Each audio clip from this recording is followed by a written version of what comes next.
Hi hello வணக்கம் நண்பன் நண்பி நான் உங்கள் ரவி. OnePlus 12 சீரிஸ் இன்றைக்கி அஃபிஷியலாக இந்தியன் மார்க்கெட்டில் லான்ச் பண்ணிட்டாங்க. இன்றைக்கி தான் இந்தியாவில் லான்ச் பண்ணியிருக்காங்க அப்படின்னாலுமே ஆல்ரெடி இந்தியாவில் இருக்கக்கூடிய கிரியேட்டர்ஸ் எல்லாருக்கும் OnePlus ஃபோன் அனுப்பிச்சு 2 நாளைக்கு முன்னாடியே வீடியோ போட சொல்லிட்டாங்க. அதனால் நிறைய பேர் OnePlus 12 பற்றின வீடியோஸை கவர் பண்ணியிருப்பாங்க, நீங்களுமே பார்த்துருப்பீங்க.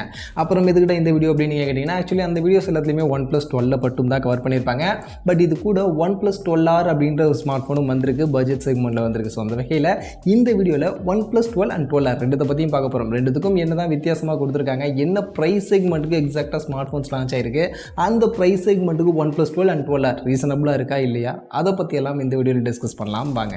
ஃபர்ஸ்ட் OnePlus 12 பற்றி தெரிஞ்சுக்கிறதுக்கு முன்னாடி நம்மளுடைய day to day offer Telegram சேனலை பற்றி தெரிஞ்சுங்க. இந்த சேனல் எதுக்குன்னு கேட்டிங்கன்னா, நமக்கு ஆன்லைனில் வரக்கூடிய ஆஃபர்ஸ் எல்லாம் அப்டேட் பண்ணுறதுக்கு ஃப்ளிப்கார்ட், அமேசான்லாம் பார்த்தீங்கன்னா அடிக்கடி ஆஃபர்ஸ்லாம் கொடுப்பாங்க. ஸோ அந்த ஆஃபர்ஸ் எல்லாத்தையும் அப்டேட் பண்ணுறதுக்காகவே இந்த டெலிகிராம் சேனல் நம்ம ரன் பண்ணிட்டு இருக்கோம்.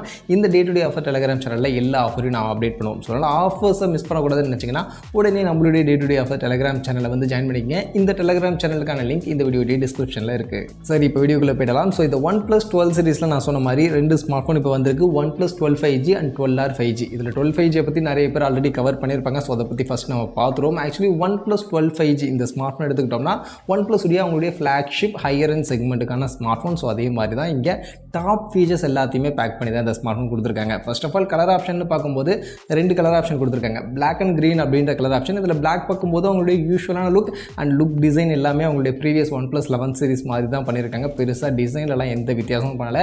பட் இந்த க்ரீன் கலர் ஆப்ஷன் மட்டும் அந்த பேட்டர்னை லைட்டாக சேஞ்ச் பண்ணியிருக்காங்க. ஒரு சின்ன ஒரு டெக்ஸ்சர் பேட்டர்ன் அப்படின்றது பின்னாடி ட்ரை பண்ணியிருக்காங்க. இந்த பேட்டர்ன் OnePlus கொஞ்சம் புதுசாக இருக்குது. ஏன்னா அவங்களுடைய ஸ்மார்ட் ஃபோன் யூஸ்வலாகவே பிளைனாக தான் பின்பக்கம் இருக்கும். பட் இந்த OnePlus 12 ஸ்மார்ட் ஃபோனுடைய அந்த க்ரீன் கலர் வேரியண்ட்டில் ஒரு சின்ன டெக்ஸ்சர் கொடுத்துருக்கிறது கொஞ்சம் வித்தியாசமாக, கொஞ்சம் யூனிக்காக OnePlus கிட்ட இருந்து இருக்குது. மற்றபடி இந்த ஸ்மார்ட் ஃபோனுடைய பில்ட் பார்க்கும்போது கம்ப்ளீட்லி கிளாஸ் பில்ட் தான். பேக் சைடுமே கார்னிங் ஒரு கிளாஸ் 5 ப்ரொடெக்ஷன் எல்லாமே கொடுத்துருக்காங்க. பட் மொபைல் கொஞ்சம் பல்கியான ஸ்மார்ட் ஃபோனில் தான் வந்திருக்கு. 200 above கிராம்ஸ்க்கான வெயிட் அப்படின்ற மாதிரி தான் கொடுத்துருக்காங்க. பட் அதுக்கு ஒரு ரீசனபிளான ரீசன்லாம் இருக்குது. அதெல்லாம் என்ன அப்படின்றத பின்னாடி பார்ப்போம். ஸோ ஃபஸ்ட்டு இந்த ஸ்மார்ட் ஃபோனுடைய டிஸ்பிளே அப்படின்னு பார்க்கும்போது 6.82 இன்ச்சஸ்க்கான சைஸில் கொடுத்துருக்காங்க. QHD + 2K ரெசல்யூஷனுக்கான டிஸ்பிளே தான் கொடுத்துருக்காங்க. OLED பேனலுக்கான டிஸ்பிளே தான், 10 பிட்கான OLED பேனலுக்கான டிஸ்பிளே அப்படின்றது யூஸ் பண்ணியிருக்காங்க. Pro XDR பேனல் அப்படின்றது யூஸ் பண்ணியிருக்காதா சொல்கிறாங்க. ஸோ ஒரு டாப் நாச்சான ஒரு flagship display panel, flagship display ஃபீச்சர்ஸோடு தான் இருக்குது. 120 ஹெர்ட்ஸ்க்கான வேரியபிள் ரெஃப்ரெஷ் ரேட், LTPO 4.0க்கான டெக்னாலஜியோட இருக்குது. ஸோ அதனால் 1 ஹெர்ட்ஸ்லேருந்து 120 ஹெர்ட்ஸ் வரைக்கும் ஆட்டோமேட்டிக்காக வந்து ரெஃப்ரெஷ் ரேட் வந்து ஸ்விட்ச் ஆகிக்கும் நம்ம யூஸ் பண்ணுறதோடைய அந்த யூசேஜை பொறுத்து அப்படின்ற மாதிரி சொல்கிறாங்க. மற்றபடி டால்பி விஷன் சப்போர்ட் இருக்குது, HDR 10+க்கான சப்போர்ட் இருக்குது. மெயினாக 4500 நிட்ஸ்க்கான மேக்ஸிமம் பீக் பிரைட்னஸ் இருக்கிறதா சொல்கிறாங்க. பட் இந்த அளவுக்கான பிரைட்னஸ் தேவையா அப்படின்னு நீங்கள் கேட்டிங்கன்னா, கண்டிப்பாக மோஸ்ட்லி நமக்கு யூஸ் ஆகுது. ரொம்பவே ஹெவியான சன்லைட் இருக்கக்கூடிய ஏரியாஸ்க்கு நம்ம வெளில போக யூஸ் பண்ணும்போது நமக்கு நல்ல விசிபிளாக இருக்கும். பட் அதுவுமே வந்து கொஞ்சம் நேரத்துக்கு தான் அப்படின்ற மாதிரி சொல்கிறாங்க. ஸோ அந்த வகையில் பார்க்கும்போது இவ்வளோ பெரிய பிரைட்னஸ் தேவையான்னு தெரியல. பட் ஓகே, அவங்க ஒரு செல்லிங் ஃபீச்சருக்காக கொடுத்துருக்காங்களா இல்லை உண்மையிலே அது யூஸ்ஃபுல்லாக இருக்கும்னு கொடுத்துருக்காங்கன்னு தெரியல. பட் 4500 நிட்ஸ்க்கான மேக்ஸிமம் பீக் பிரைட்னஸ் இருக்குது. டிப்பிக்கல் பிரைட்னஸை பற்றின இன்ஃபர்மேஷன்ஸ் கிளியராக இல்லை. பட் மோஸ்ட்லி 1500 ரேஞ்சில் இருக்கும் அப்படின்ற மாதிரி எதிர்பார்க்குறேன். பட் அது ஓகே, ரீசனபிளாக தான். நமக்கு நார்மலாக யூஸ் பண்ணும்போதுமே நல்ல ஒரு விசிபிள் இருக்கக்கூடிய ஒரு நல்ல டிஸ்பிளேவாக இருக்கும் அப்படின்றது எந்த ஒரு டவுட்டும் இல்லை. மற்றபடி இந்த டிஸ்பிளே பார்க்கும்போது கர்வ்டு டிஸ்பிளே தான். ஸோ சைடில் மட்டும் கர்வ் இல்லாமல் டாப் அண்ட் பாட்டம்லையும் லைட்டாக கர்வ் மாதிரி இங்கே கொடுத்துருக்காங்க. ஸோ அந்த வகையில் ஒரு ஃபுல் வியூ எக்ஸ்பீரியன்ஸ் அப்படின்றது இந்த ஸ்மார்ட் ஃபோனுடைய டிஸ்பிளேல கிடைக்கும். அண்ட் டிஸ்பிளே ஃபீச்சர்ஸாகவே டாப் நாச்சான ஒரு டிஸ்பிளே இந்த ஸ்மார்ட் ஃபோனில் கொடுத்துருக்காங்க. அதே மாதிரி இந்த மொபைலுடைய வெயிட் அதிகமாக இருக்குது அப்படின்னு சொன்னேன். ஸோ அதுக்கு மெயின் காரணம் என்னென்னா இந்த ஸ்மார்ட் ஃபோனுடைய பேட்டரி தான். ஏன்னா 5500 mAhக்கான பேட்டரி கெப்பாசிட்டி அப்படின்றது கொடுத்துருக்காங்க. ஸோ முன்னாடியெல்லாம் 5000 mAh தான் கொடுப்பாங்க. அதை இப்போ இம்ப்ரூவ் பண்ணி கொடுத்துருக்கிறதுனால மொபைல் இன்னுமே கொஞ்சம் பல்கான ஸ்மார்ட் ஃபோனாக தான் நமக்கு இருக்குது. பட் இதை சார்ஜ் பண்ணுறதுக்கு 100 வாட்ஸ்க்கான வயர்டு ஃபாஸ்ட் சார்ஜிங் அண்ட் 50 வாட்ஸ்க்கான வயர்லெஸ் ஃபாஸ்ட் சார்ஜிங்கான சப்போர்ட்டும் இந்த ஸ்மார்ட் ஃபோனில் கொடுத்துருக்காங்க. மற்றபடி பர்ஃபார்மன்ஸ் பொறுத்த வரைக்கும் எப்பவும் போல தான் அவங்க இப்போ மார்க்கெட்டில் இருக்கக்கூடிய ஸ்னாப்ட்ராகனுடைய டாப் மோஸ்ட் பர்ஃபார்மன்ஸ் கொடுக்கக்கூடிய அந்த ஸ்னாப்ட்ராகன் 8 Gen 3 அந்த ப்ராசஸர் தான் யூஸ் பண்ணியிருக்காங்க. LPDDR5X, UFS 4.0க்கான ஸ்டோரேஜ்க்கான சப்போர்ட் எல்லாமே இருக்குது. ஸோ அந்த வகையில் பர்ஃபார்மன்ஸ் கண்டிப்பாக குறை இருக்காது, டாப் நாச்சான ஒரு பர்ஃபார்மன்ஸ் இருக்கும். இது கூட நமக்கு வேப்பர் சாம்பர் டெக்னாலஜின்னு பார்க்கும்போதுமே இங்கே பார்த்தீங்கன்னா 9140 mm2க்கான VC டெக்னாலஜி இதில் யூஸ் பண்ணியிருக்கிறதா சொல்கிறாங்க. ஸோ அதனால் இன்னும் பெட்டரான ஆப்டிமைசேஷனோட இன்னும் பெட்டரான கூலிங் சிஸ்டம் இதில் இருக்குது அப்படின்ற மாதிரி OnePlus தரப்புலேன்னு சொல்கிறாங்க. பட் எக்ஸாக்டாக எந்த அளவுக்கு கூலிங் இருக்க போகுது, எந்த அளவுக்கு தெர்மல் மேனேஜ்மெண்ட் இருக்க போகுது அப்படின்றத நம்ம வெயிட் பண்ணி தான் பார்க்கணும். ப்ரீவியஸாகவும் நிறைய ஸ்மார்ட் ஃபோன்ஸில் இந்த மாதிரி சொல்லியிருக்காங்க. இங்கே நாங்கள் பெட்டரான வெப்பர் சாம்பர் கொடுத்துருக்கோம், பெரிய சைஸ்க்கான வெப்பர் சாம்பர் கொடுத்துருக்கோம், நல்ல பெட்டரான தெர்மல் மேனேஜ்மெண்ட் இருக்கும் அப்படின்ற மாதிரி நிறைய ஸ்மார்ட் ஃபோன் சொல்லியிருந்தாலும் ஆக்சுவலி அந்த ஸ்மார்ட் ஃபோன்ஸுடைய தெர்மல் மேனேஜ்மெண்ட்லாம் அந்தளவுக்கு சிறப்பாக இல்லை. ஸோ OnePlus அதை எப்படி பண்ண போகிறாங்க அப்படின்றத வெயிட் பண்ணி தான் பார்க்கணும். அது மார்க்கெட்டுக்கு வந்து யூஸ் பண்ணி பார்த்தா தான் தெரியும். ஸோ அதை நம்ம வெயிட் பண்ணியே பார்ப்போம். மற்றபடி இந்த ஸ்மார்ட் ஃபோனுடைய கேமரா அப்படின்னு பார்க்கும்போது ஆக்சுவலி பின்பக்கம் 3 கேமரா கொடுத்துருக்காங்க. 3மே யூஸ்ஃபுல்லான கேமரா தான். பிரைமரி 50 மெகா பிக்சல் சோனியுடைய லைட் 808 அப்படின்ற அவங்களுடைய இந்த ஃப்ளாக்ஷிப் சென்சரை தான் இந்த ஸ்மார்ட் ஃபோனில் யூஸ் பண்ணியிருக்காங்க. பிரைமரிக்காக OIS அண்ட் AISக்கான சப்போர்ட் இதில் இருக்குது. இது போக பார்த்தீங்கன்னா ஒரு 64 மெகா பிக்சலுக்கான பெரிஸ்கோப் டெலிஃபோட்டோ சென்சார் ஆம்னிவிஷனுடைய 64B அப்படின்ற அந்த சென்சார் தான் யூஸ் பண்ணியிருக்காங்க. ஸோ இதில் பார்த்தீங்கன்னா 3xக்கான ஆப்டிக்கல் ஜூம் இருக்கும் அண்ட் 6xக்கான இன்சென்சர் ஜூம் அண்ட் 120x வரைக்கும் டிஜிட்டல் ஜூம் போகும் அப்படின்ற மாதிரி கிளைம் பண்ணியிருக்காங்க. இதுலேயுமே OIS சப்போர்ட் இருக்குது. ஸோ நல்ல ஸ்டேபிளான ஃபோட்டோஸ் அண்ட் வீடியோஸ் வந்து நம்ம ஜூம் பண்ணி எடுக்கிறதுக்குமே இந்த கேமரா அப்படின்றது யூஸ் ஆகும். மற்றபடி மூணாவது கேமரா பார்க்கும்போது இங்கே பார்த்தீங்கன்னா 48 மெகா பிக்சலுக்கான ஒரு அல்ட்ராவைட் ஆங்கிள் கொடுத்துருக்காங்க. சோனியுடைய IMX581 அப்படின்ற இந்த சென்சரோட இந்த அல்ட்ராவைட் ஆங்கிள் அப்படின்றது கொடுத்துருக்காங்க. ஸோ அந்த வகையில் இருக்கக்கூடிய 3 கேமராவுமே நல்ல கேமரா, ரீசனபிளான கேமரா, யூஸ்ஃபுல்லான கேமரா அப்படின்ற மாதிரி இருக்குது. கண்டிப்பாக 3 பர்ஃபார்மன்ஸும் பெஸ்ட்டாக இருக்கும் அப்படின்ற மாதிரி எதிர்பார்க்கலாம். ஏன்னா இப்போ ரீசெண்டாக வரக்கூடிய OnePlus ஸ்மார்ட் ஃபோன்ஸ் எல்லாமே கொஞ்சம் நல்லாவே பண்ணிட்டு இருக்காங்க. OnePlus 10 சீரிஸ் வரைக்கும் அந்த அளவுக்கு அவங்களுடைய பேர் கொஞ்சம் டவுனாக தான் இருந்துச்சு. பட் லாஸ்ட்டாக வந்த OnePlus 11 சீரிஸ் ஆகட்டும், இல்லை ரீசெண்டாக வந்த OnePlus ஓப்பன் ஸ்மார்ட் ஃபோன் ஆகட்டும், அந்த ஸ்மார்ட் ஃபோன்ஸ் எல்லாமே பார்த்தோம்னா நல்லாவே பெர்ஃபார்ம் பண்ணிட்டு வந்துருக்கு. நல்ல பேர் தான் OnePlusக்கு எடுத்து கொடுத்துருக்கு. அண்ட் இந்த ஸ்மார்ட் ஃபோனில் யூஸ் பண்ணக்கூடிய கேமரா செட்டப்பும் பார்க்கும்போது OnePlus ஓப்பனில் யூஸ் பண்ண மாதிரியான கேமரா செட்டப் தான். ஸோ அதனால் கண்டிப்பாக இந்த OnePlus 12ம் கேமரா சென்ட்ரிக்காக நல்லா பெர்ஃபார்ம் பண்ணும் அப்படின்ற மாதிரி நான் எக்ஸ்பெக்ட் பண்ணுறேன். பட் ஆக்சுவலி ரியல் டைமில் இருக்குமா இருக்காதா அப்படின்றத நம்ம வெயிட் பண்ணி தான் பார்க்கணும். முன்பக்கம் செல்ஃபி கேமரா வரும்போது இங்கேயுமே இம்ப்ரூவ் பண்ணியிருக்காங்க. ஆக்சுவலி இதுக்கு முன்னாடியெல்லாம் அவங்க 16 மெகா பிக்சலுக்கான செல்ஃபி கேமரா தான் யூஸ் பண்ணிட்டு இருந்தாங்க. பட் இந்த வாட்டி அதை இம்ப்ரூவ் பண்ணி 32 மெகா பிக்சலுக்கான செல்ஃபி கேமரா, சோனியுடைய 600 சீரிஸ்க்கான ஒரு சென்சார் யூஸ் பண்ணி இந்த செல்ஃபி கேமரா அப்படின்றது கொடுத்துருக்காங்க. இதுவுமே OnePlus ஓப்பனில் அவங்க கொடுத்த செல்ஃபி கேமரா தான். ஸோ OnePlus ஓப்பனில் ஆக்சுவலி கேமரா நல்லா தான் இருந்துச்சு. ஸோ அந்த வகையில் இந்த ஸ்மார்ட் ஃபோன்லையும் கண்டிப்பாக ஒரு நல்ல கேமரா பர்ஃபார்மன்ஸ் இருக்கும் அப்படின்ற மாதிரி நம்ம எதிர்பார்க்கலாம்.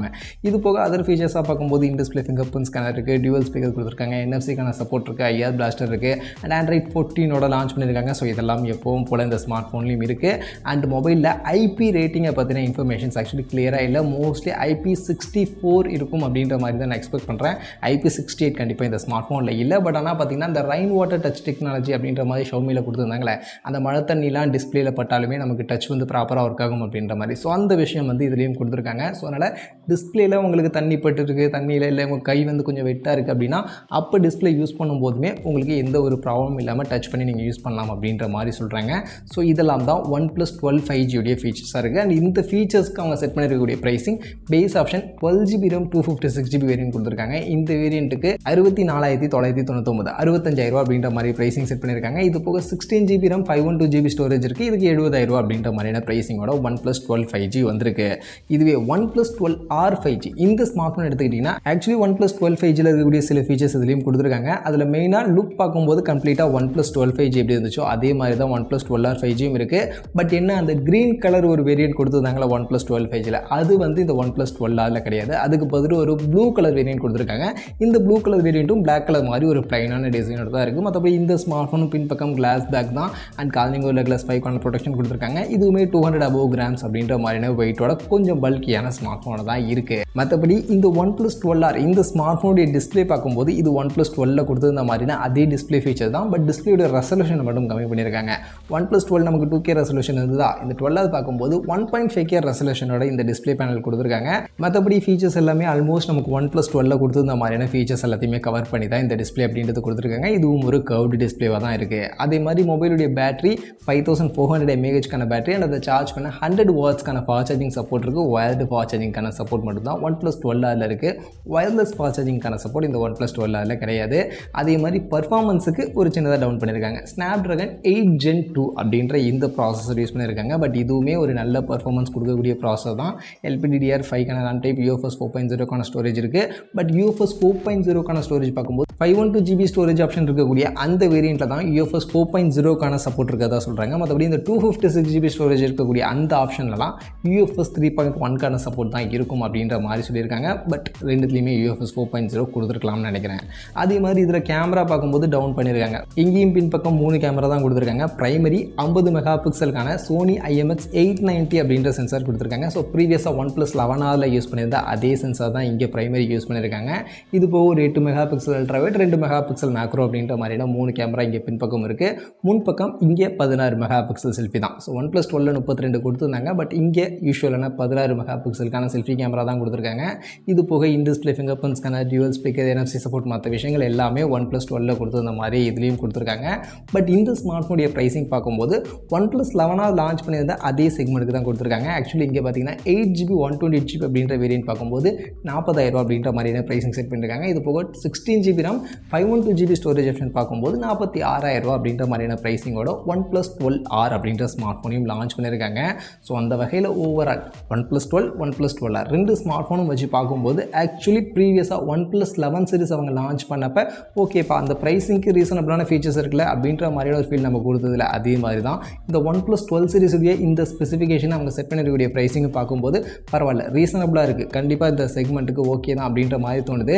பட் ப்ரீவியஸ் OnePlus 11 சீரிஸ்லேருந்து இந்த வாட்டி அப்கிரேடேஷன் அப்படின்னு பார்க்கும்போது OnePlus 12R எடுத்துக்கிட்டோம்னா நமக்கு பர்ஃபார்மன்ஸ் அண்ட் ஃபாஸ்ட் சார்ஜிங் ரெண்டு மட்டும் தான் அப்கிரேட் பண்ணியிருக்காங்க ப்ரீவியஸ் OnePlus 11Rலேருந்து. பட் ப்ரைஸிங் அதே 40,000 அப்படின்னு செட் பண்ணியிருக்காங்க அப்படின்னும் போது ஓகே தான், ரீசனபிள் அப்படின்ற மாதிரி தான் தோணுது. கண்டிப்பாக OnePlus 11R பக்கம் போகிறத விட இப்போ நீங்கள் OnePlus 12R பக்கம் போகலாம். ஏன்னா அதே ப்ரைஸிங் அப்படின்னும் போது கண்டிப்பாக அதுக்கு ரீசனபிளாக தான் இருக்குது. அதே மாதிரி OnePlus 12 எடுத்துக்கிட்டோம்னா ஆக்சுவலி OnePlus 11 விட ப்ரைஸிங் இங்கே கொஞ்சம் அதிகம் தான். ஏன்னா OnePlus 11 பார்க்கும்போது 58,000 ப்ரைஸிங்கில் இருந்துச்சு.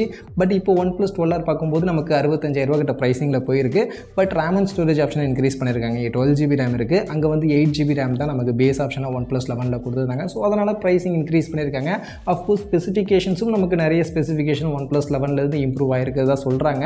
பட் இருந்தாலும் என்னை பொறுத்த வரைக்கும் அந்த 12GB RAM வச்சு ப்ரைஸிங்கை இன்க்ரீஸ் பண்ணாமல் 8GB RAM கொடுத்து ப்ரைஸிங் கொஞ்சம் கம்மியாக வச்சுருந்தாங்கன்னா நல்லா இருந்திருக்கும்னு நினைக்கிறேன். ஏன்னா எல்லாருக்கும் 12GB RAM அப்படின்றது யூஸ் ஆகாது. சில பேர் எனக்கு 8GB RAM போதும் அப்படின்ற மாதிரியும் இருப்பாங்க. ஸோ அவங்களுக்கு ஒரு ஆப்ஷனாக 8GB RAMோட 60,000 மாதிரியான ப்ரைஸிங் செட் பண்ணியிருந்தாங்கன்னா OnePlus 12க்கு இன்னும் பெட்டராக இருந்திருக்கும் அப்படின்னு நினைக்கிறேன். பட் இப்போதைக்கு ஓவரால் பார்க்கும்போது OnePlus 12, 12R ரெண்டுமே அவங்க செட் பண்ணிருக்கக்கூடிய ப்ரைஸிங் அண்ட் அவங்க கொடுத்துருக்கூடிய ஃபீச்சர்ஸ்க்கு ரீசனபிளாக நல்ல ஸ்மார்ட் ஃபோனாக இருக்குது அப்படின்ற மாதிரி தான் எனக்கு பர்சனலி தோணுது. மற்றபடி நீங்கள் என்ன நினைக்கிறீங்க? OnePlus 12 சீரிஸ் அவங்க கொடுத்துருக்கக்கூடிய ஃபீச்சர்ஸ் அண்ட் இந்த ப்ரைஸிங் இதை பற்றினா உங்களுடைய ஒப்பீனியன் என்ன அப்படின்றத நீங்கள் இப்போ கமெண்ட் செக்ஷனில் வந்து ஷேர் பண்ணிக்கங்க.